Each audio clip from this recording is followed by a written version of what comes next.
we have lost one of the most influential musical composers of all time.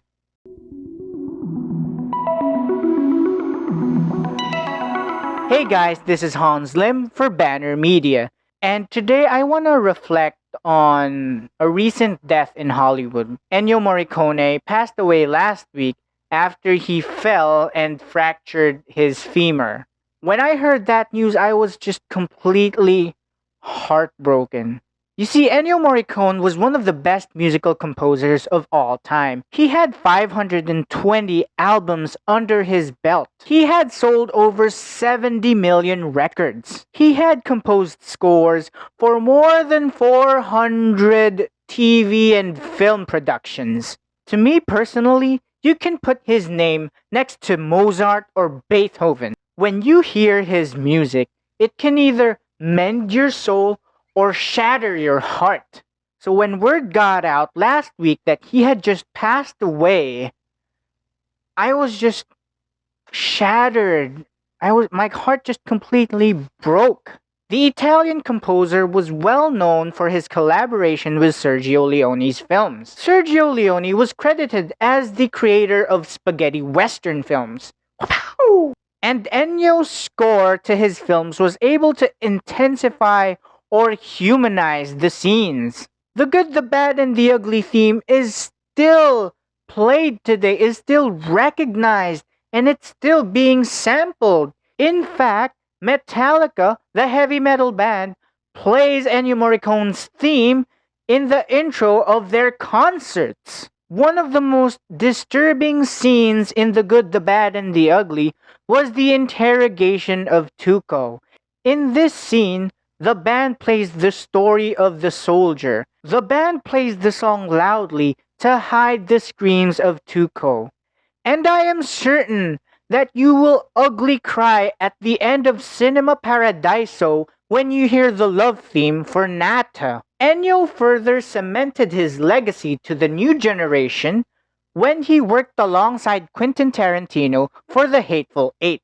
His score for The Hateful Eight earned him his first competitive Oscar win after 40 years in the business. You see, Ennio's score evokes so much emotion. The way he makes his violins cry makes you want to cry along with it. His scores were always atmospheric and grand in scale. And before we end this video, I would like to remember one of his greatest works from Once Upon a Time in America. Once Upon a Time in America was Sergio Leone's last film before he died in April 30, 1989. The film follows Noodles from his childhood to his seniorhood of being a gangster in New York. This is one of my favorite movies of all time, and the film wouldn't be heartbreaking enough without the aid of Ennio Morricone's composition for the film. The beautiful orchestration, the angelic vocals, and the grandiose nature of Deborah's theme perfectly nails the emotional color that the film was going for. Noodles, after being separated for so long from Deborah, finally got the chance to take her out on a date. The scene was shot in Hotel Excelsior in Venice, Italy, and it had a beach that overlooked the Adriatic Sea. The opulent setting allowed Deborah's theme to sweep our hearts into one of the most visually romantic dates ever seen on film.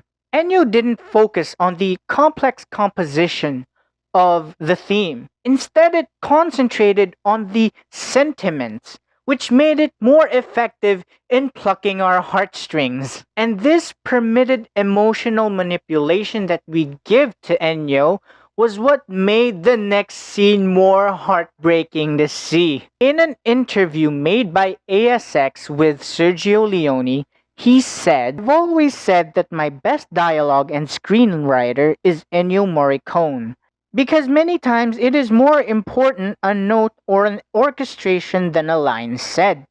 When you manage to express something with the look and the music instead of saying it with words or having the characters speak, I think it's a more complete work." Ennio left a huge mark. on the film industry, and I still can't digest that he recently passed away. Because he really affected my teenhood, my childhood. Watching The Good, the Bad, and the Ugly, watching Once Upon a Time in America, all those films really affected me in a deep way, which led me to become the person who I am today, speaking to you in front of this camera as a movie critic for Banner Media. He really sparked my passion for movies and film scores, which is why I will forever miss him. This has been Hans Lim for Banner Media.